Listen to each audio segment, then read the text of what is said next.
Olá a todas e a todos, meu nome é Roman, sou paleontólogo, especialista em pernas de dinossauros e hoje vou responder às suas perguntas sobre dinossauros. Apertem os cintos. Jus de Citron pergunta onde encontrar fósseis de dinossauros na França.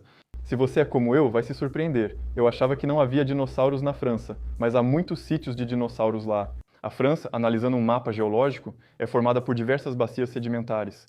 Basicamente, temos camadas de rochas que vão se depositando em camadas horizontais, assim, as mais antigas embaixo e depois cada vez mais recentes por cima. Com os mecanismos tectônicos, as camadas se elevam, expondo partes antigas em diferentes lados, isso é chamado de bacia. A França possui várias bacias sedimentares do Mesozoico, com sedimentos continentais que abrigam fósseis de dinossauros. Na verdade, há uma quantidade considerável. Faço muitas escavações na Charente, onde há vários sítios com fósseis de dinossauros. Só lá já se encontra muitos. Eu estive lá na primavera em um sítio do Cretáceo Superior no Hérault. O Hérault, da mesma forma, é uma região extremamente rica em fósseis de dinossauros desse período. Também há sítios no Var, nem todos em atividade. Parece que você pode até encontrar alguns nos Alpes Maritimes. Enfim, há muito mais do que se pensa. Cresci na Lorraine, perto de Nancy, onde predominam sedimentos marinhos. Mas há alguns sedimentos continentais nos quais foram encontrados dinossauros. E isso eu só descobri depois de ter deixado a região. Então eu fiquei realmente muito frustrado. Jeff Gauthier nos pergunta por que há tão poucos insetos, entre aspas, dinossauros. E eu entendo o motivo das aspas em dinossauros. É verdade que essa questão envolve a noção de dinossauro do imaginário coletivo. É verdade que, às vezes, como cientista, né, a gente se desconecta um pouco disso. Então, só para lembrar, os dinossauros são realmente uma família de animais definida de maneira robusta. Mas é verdade que, às vezes, essa palavra, eu tenho a impressão de que ela é usada de uma forma um pouco mais popular, como se definisse fósseis, e depois, mais ou menos, animais grandes com escamas ou não. Mas nesse caso, nessa pergunta, eu tenho a impressão de que estão me perguntando, na verdade, por que há tão poucos fósseis de insetos. Era só para esclarecer e garantir que entendemos bem. Sobre haver poucos insetos fósseis, não concordo necessariamente com essa opinião. Eu diria que os insetos estão até bem representados. Na verdade, há muitos fósseis de insetos. É que os insetos são, em grande parte, compostos do que chamamos de exoesqueleto. Então, é uma espécie de armadura externa que é composta de queratina e que vai se preservar relativamente bem no estado fóssil. Nesse caso, não precisamos necessariamente de depósitos excepcionais, nem sempre precisamos de âmbar, por exemplo, que é o exemplo mais conhecido, para conservar insetos. Então, não é necessariamente algo tão raro assim. Todo fóssil já é raro por natureza, pois fossilizar um organismo é algo excepcional, ainda mais quando se trata de um ser que vive nos continentes. Simplesmente porque, para formar um fóssil, precisamos de água. É necessário que um organismo caia na água e seja coberto por sedimentos para que possa ser preservado.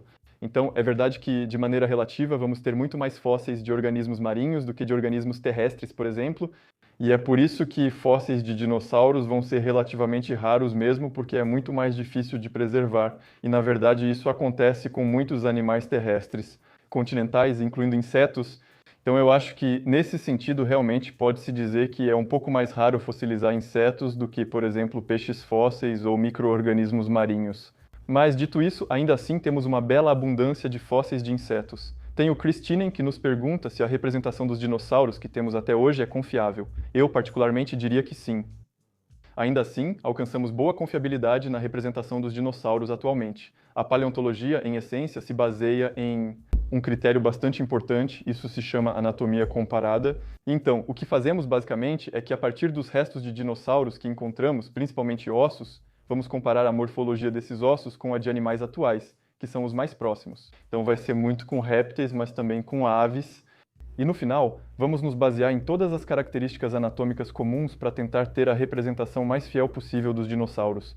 Acho que também conta a representatividade de uma espécie, ou seja, qual porcentagem do esqueleto dela já foi encontrada. Quanto mais ossos encontramos de uma espécie, mais fiel será a sua representação. Por exemplo, se temos duas espécies de dinossauros que são muito próximas, em uma delas a gente já encontrou muitos ossos e na outra ainda faltam alguns ossos. Como existe uma proximidade muito grande entre essas espécies, a gente pode usar o que sabe de uma para inferir informações sobre a outra que conhecemos um pouco menos. Aos poucos, isso nos permite ter uma representação física dos dinossauros mais confiável. Claro, ainda há muito a descobrir. Então, o que eu estou dizendo agora é verdade, mas em 2025 talvez já não seja mais. Daqui a 10 anos podemos perceber que tivemos um grande avanço e que no final das contas estávamos errados sobre alguma coisa. Mas esse é o jogo da ciência, claro. Christine Hawker pergunta por que os dinossauros eram tão grandes. Explicar isso é um pouco difícil. Os dinossauros, então, pelo menos os não avianos, isso também, vamos voltar a esse assunto depois, eles viveram entre 230 e 66 milhões de anos atrás. Então, isso é na era Mesozoica, dividida em 3 períodos: Triássico, Jurássico e Cretáceo. Acho interessante revisitar a história das ciências, pois na biologia há a chamada regra de Cope, e de modo geral, essa regra, que foi muito aplicada no passado, diz que é um padrão para qualquer espécie aumentar em massa corporal ao longo da sua evolução. Então, como essa regra era comumente aceita, digamos assim, ela não necessariamente permitia que se questionasse por que os dinossauros, entre outros, ficavam grandes. Simplesmente achava-se que isso era normal. E então as pessoas se perguntavam mais sobre quais eram os limites dessa regra, ou seja, a partir de quando se parava de crescer, por exemplo. Na verdade, a regra de Cope foi cada vez mais minada por trabalhos científicos que perceberam que ela não se sustentava na maioria dos casos. E então as pessoas começaram a se perguntar como os dinossauros ficaram grandes. Acho que uma das primeiras coisas que mais frequentemente é colocada na mesa sobre por que e como os dinossauros podem ficar grandes é principalmente o fato de que o metabolismo deles era diferente do que a gente podia imaginar. Quando eles foram descobertos, na verdade, na descoberta dos dinossauros e nos primeiros estudos científicos, eles descreviam animais que eram de sangue frio, animais ectotérmicos cuja temperatura corporal dependia do ambiente externo. Percebemos aos poucos que esses animais eram mais endotérmicos, ou seja, produziam sua própria temperatura corporal. E isso, obviamente, sugere taxas metabólicas muito mais elevadas e também taxas de crescimento que podem ser muito maiores. Técnicas levemente destrutivas são usadas ao analisar fósseis de dinossauros. Vamos fazer cortes à mão para observar ao microscópio. Em muitos fósseis nem dá para notar os cortes.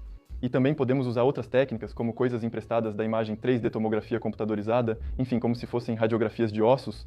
Essas técnicas permitem observar o crescimento ósseo dos dinossauros, identificando linhas de parada de crescimento depositadas na seção do osso.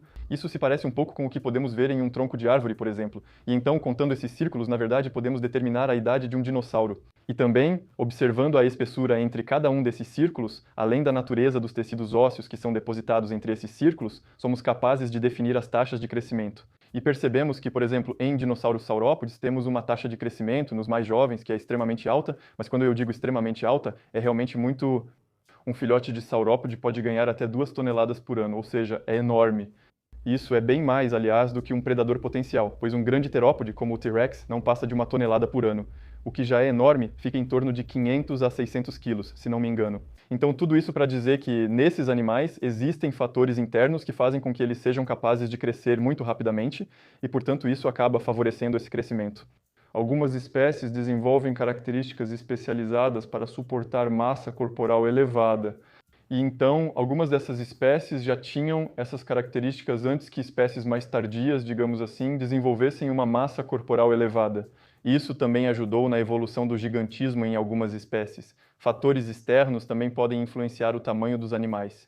Se eu pegar o exemplo dos saurópodes, dentro de uma família de saurópodes que já havia se tornado gigante, temos um agrupamento de espécies que vão desenvolver o que chamamos de nanismo. Então, aí vamos ter uma reversão evolutiva, né? Ou seja, realmente um retorno para um tamanho um pouco menor, menos gigantesco.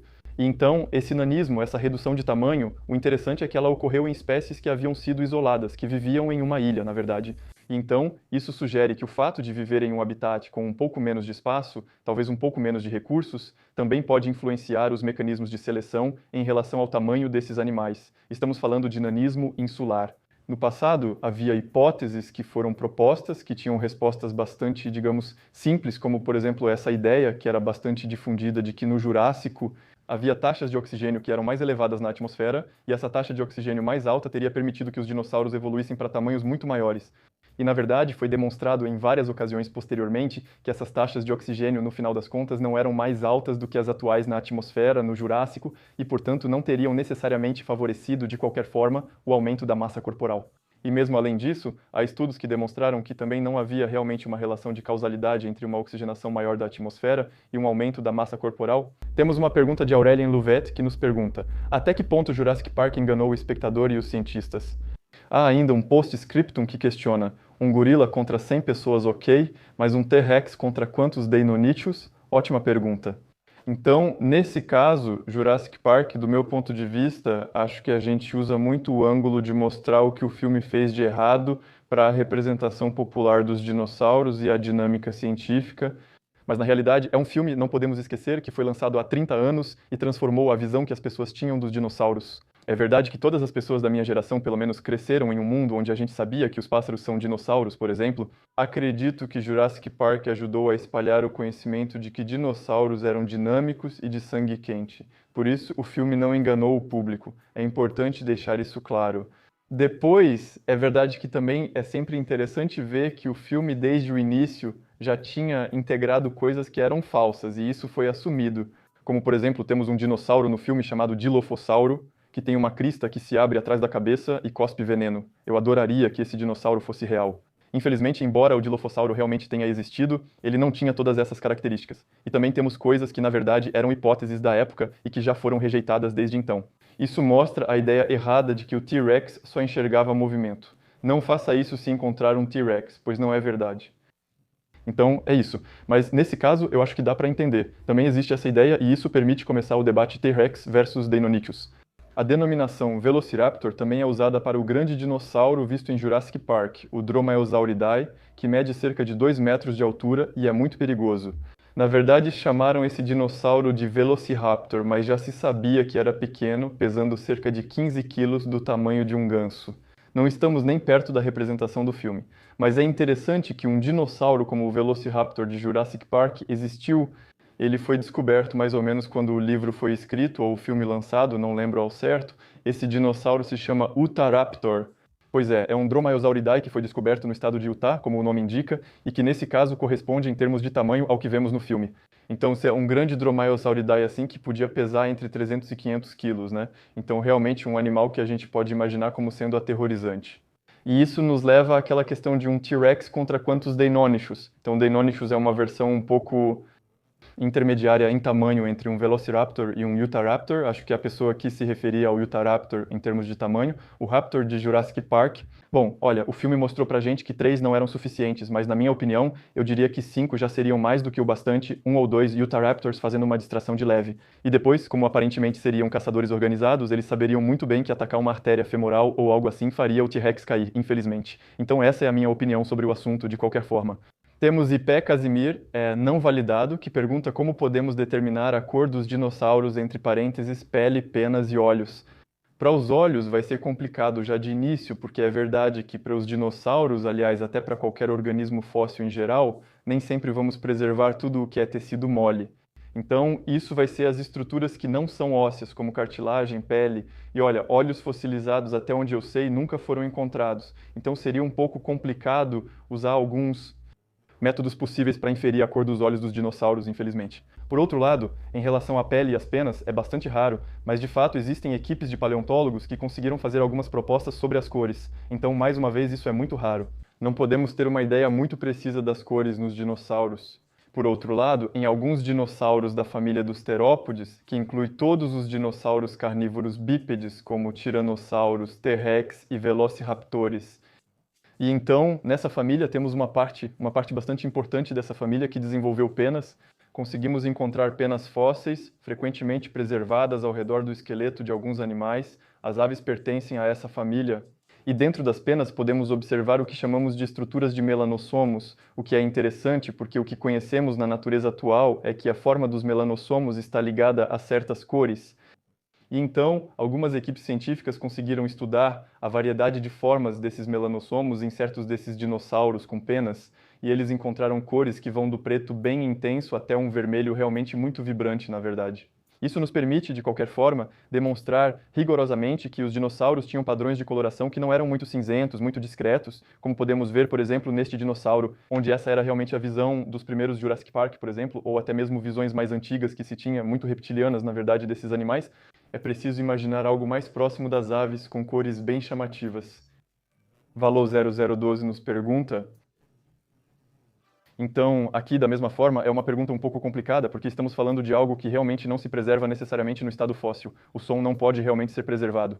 Os órgãos que nos permitem produzir sons são feitos de tecidos moles. Então, tipicamente, vai ser a laringe na maioria dos vertebrados, mas nas aves temos a laringe.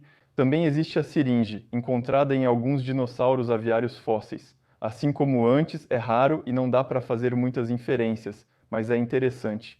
Primeiro, para tentar reconstruir um pouco a evolução da produção de som nos dinossauros, avançamos pouco a pouco para ver quando a siringe realmente evoluiu nessa grande família. Isso ainda não está muito claro por enquanto, mas acho que seria uma pista interessante a ser explorada para podermos avançar nas reconstruções dos sons que os dinossauros poderiam potencialmente ter feito.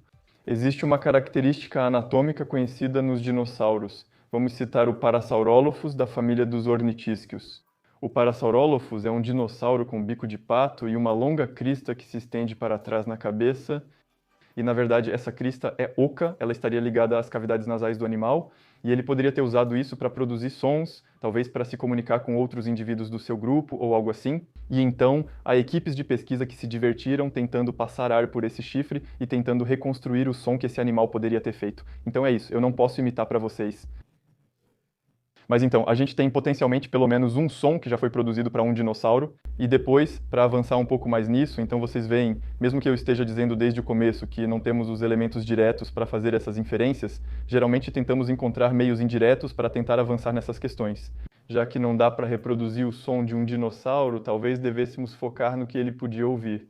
E isso pode nos permitir ter elementos sobre que tipo de barulho, portanto, a fortiori, certos dinossauros podiam produzir. Acontece que o ouvido dos dinossauros não é necessariamente composto como o dos mamíferos. Há menos ossos no ouvido, simplificando. O osso presente no ouvido dos dinossauros não permite captar todos os sons de alta frequência. Por outro lado, ele será mais eficiente para captar sons graves. Sugeriu-se que o espectro vocal dos dinossauros se situava em frequências muito baixas, até mesmo inaudíveis para nós. E isso, na verdade, parece bastante coerente com o que a gente conhece dos animais mais próximos dos dinossauros atualmente. Então seriam os crocodilos e as aves, que são os dinossauros atuais. E quando a gente observa, por exemplo, os crocodilos e algumas aves grandes, temos animais que produzem sons que chamamos de sons de boca fechada. Esses sons são roucos, graves e abafados, mas ainda conseguimos ouvir. Talvez nossos dinossauros emitissem sons parecidos para se comunicarem discretamente. Leandro Rey pergunta se os dinossauros eram mesotérmicos. Essa questão é bem específica. Na natureza atual, temos o que chamamos de metabolismos endotérmicos e metabolismos ectotérmicos. Isso corresponde ao mecanismo de produção de calor nesses animais. Historicamente, acreditava-se que os dinossauros eram ectotérmicos, ou seja, de sangue frio. Foi demonstrado que, na verdade, eles eram mais de sangue quente, endotérmicos, com taxas metabólicas mais próximas das dos mamíferos atuais e até mesmo das aves. Apesar de tudo, algumas equipes de pesquisa constataram taxas metabólicas um pouco menores que as dos endotérmicos atuais. E então foi proposto criar uma espécie de categoria intermediária que seria mesotérmica, ou seja, animais que ficam um pouco entre os dois, na verdade. Então, não é que eles sejam capazes de fazer os dois, né, mas é realmente que eles vão estar, por exemplo, mais próximos da endotermia, mas com possibilidades de variação da temperatura corporal que vão ser maiores, por exemplo, mais suportáveis. Essa hipótese foi proposta não faz tanto tempo assim, na verdade. Ela ainda é questionada por equipes científicas que estudam o metabolismo dos dinossauros mais a fundo que eu. Apesar de tudo, podemos dizer que o balanço atual é que essa hipótese não foi completamente rejeitada, mas também não é tão sólida quanto parecia no início, então ainda não é realmente conclusivo. Por ora, é mais seguro adotar a hipótese mais aceita: os dinossauros eram endotérmicos, porém as pesquisas sobre sua possível mesotermia continuam. E então, é verdade que eu acho que posso incluir diretamente a próxima pergunta, que foi feita por Anderson Alan, que nos pergunta qual metabolismo tinham os gigantes do Mesozoico para poderem viver naquela época. E, de fato, isso está um pouco relacionado a isso. No final das contas, a gente percebe que, obviamente, para animais que vão ser de tamanho muito maior, vai ser um desafio ainda maior conseguir produzir o próprio calor corporal, porque isso implica simplesmente em questões, pelo menos, de digestão. Vai ser preciso ingerir uma quantidade enorme de comida para conseguir produzir isso, e então metabolizá-la para conseguir gerar calor suficiente para viver, simplesmente se locomover e cumprir suas funções primárias. É verdade que os gigantes do Mesozoico, como os saurópodes, que podiam pesar até 50 toneladas nas estimativas mais pessimistas, levantam questões sobre seu metabolismo, mas ainda não conseguimos responder a isso. Estamos avançando na maneira como esses animais respiravam, na maneira como esses animais transportavam sangue da cabeça até a cauda. Às vezes eles podiam ter 30 metros de comprimento, é realmente um trajeto e tanto para percorrer. Percebemos que eles tinham especializações para isso, mas ainda estamos realmente aprofundando os estudos nesse sentido para entender como esse desafio foi superado. Xanaquirio33 nos pergunta: quantas espécies já foram encontradas até hoje? A gente tem uma ferramenta chamada Paleontology Database, ou Paleo Database, não lembro exatamente, que nos permite catalogar todas as descobertas de espécies que foram feitas de todos os organismos extintos. Então lá dentro tem uma categoria de dinossauros. A gente pode ver onde estão localizados todos os sítios fósseis na Terra, etc. É realmente muito interessante. O número em dezembro de 2024 estava em 1.380 e algumas espécies. É muito interessante ver também que a gente tem muito mais espécies que foram descobertas e depois invalidadas do que descobertas de espécies que ainda são consideradas válidas. Então, na verdade, me parece que são quase 4.000 espécies que foram descritas para os dinossauros e mais de 2.000 delas foram invalidadas depois. A próxima pergunta de Noel Malpias: você pode estimar a população média de dinossauros em cada período da evolução? Então, sim e não. Essa questão é essencial para compreender a diversidade dos dinossauros em cada período do Mesozoico, especialmente nas grandes transições. Então, as transições entre o Triássico e o Jurássico, que vão ser consideradas como uma crise biológica, a transição entre o Jurássico e o Cretáceo, que nesse caso também foi considerada como uma crise biológica, há cada vez mais evidências de que isso não é sempre verdade. Mas esse é outro tema. Por isso é fundamental estimar a diversidade desses animais nesses períodos-chave. Respondo sim e não porque ainda temos boa representatividade estatística desses animais. Como vimos, há muitas espécies conhecidas e muitos depósitos. Podemos comparar o número de espécies de cada grande família descobertas antes e depois dessas crises, por exemplo, mas sempre estaremos sujeitos a um viés importante do registro fóssil, que é o fato de que há períodos que serão melhor fossilizados do que outros. Também pode haver períodos que serão destruídos. Temos períodos em que o nível do mar, por exemplo, vai recuar e, portanto, vai erodir certos depósitos, e isso é uma perda total em termos de diversidade de fósseis. Também temos lugares onde potencialmente há dinossauros fossilizados, mas que não são necessariamente acessíveis e que muitas vezes correspondem a períodos que não são muito conhecidos. Também há vieses estatísticos que buscamos contornar com diferentes métodos, e isso abrange desde interpolações simples até técnicas de inteligência artificial para estimativas, mas em geral elas nem sempre convergem. Então, há muitos debates, na verdade, em relação a isso, por isso que eu digo sim e não. Podemos ter uma ideia, mas sabemos que há períodos que são um pouco enganosos. Esse é o caso, especialmente do final do Cretáceo, que é realmente o momento em que os dinossauros vão desaparecer. Existem debates que dizem que os dinossauros já estavam em declínio em termos de diversidade antes da queda do meteorito, basicamente. Na verdade, esse período é pouco amostrado globalmente, sendo conhecido principalmente por depósitos norte-americanos, o que gera viés na estimativa da diversidade desses animais. Yes Mesiani nos pergunta: todos os dinossauros foram extintos? Bem, não. Atualmente estamos cercados por 10.000 espécies de dinossauros, que são as aves. Isso é uma descoberta que agora é consenso no mundo científico. Temos realmente muitos elementos que nos mostram que as aves são dinossauros, e isso já não é mais algo questionado atualmente. Usamos isso para muitas inferências. Já fiz isso várias vezes nesta entrevista sobre dinossauros extintos. Se a maioria dos dinossauros não avianos, estamos falando dos dinossauros que não são aves, desapareceu há 66 milhões de anos, como resultado da queda do meteorito e de um aumento do vulcanismo, também temos as aves, que conseguiram passar por essa crise e se diversificaram a ponto de serem representadas por mais de 10.000 espécies atualmente. Gwen Cosette pergunta: poderíamos ter convivido com alguns dinossauros? Adoro essa questão, ela faz muita gente sonhar. Na verdade, ao ampliar a visão, percebemos que já fazemos isso, pois as aves são dinossauros que nos cercam e até domesticamos algumas delas.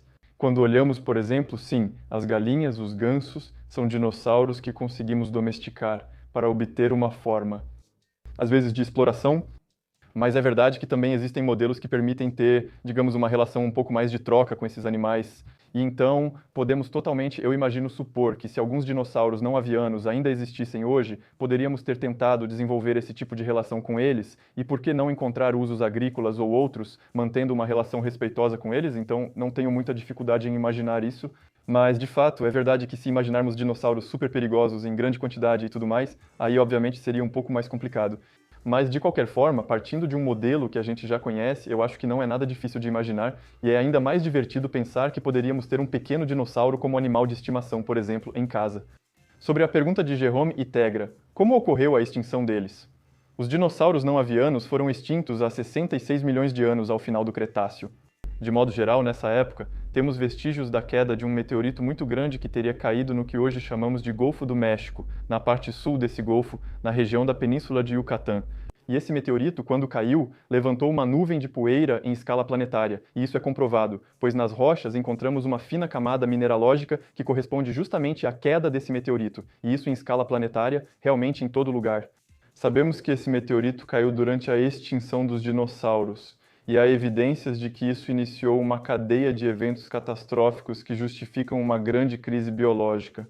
Então, basicamente, não necessariamente em escala local, tem o choque, a energia do impacto, há incêndios, enfim, tudo o que você pode imaginar. Mas depois, na verdade, a elevação dessa nuvem de poeira, mais as cinzas, os incêndios vão provocar o que chamamos de inverno de impacto, e então, na verdade, o ecossistema fica desequilibrado após a queda, a morte, na verdade, das plantas.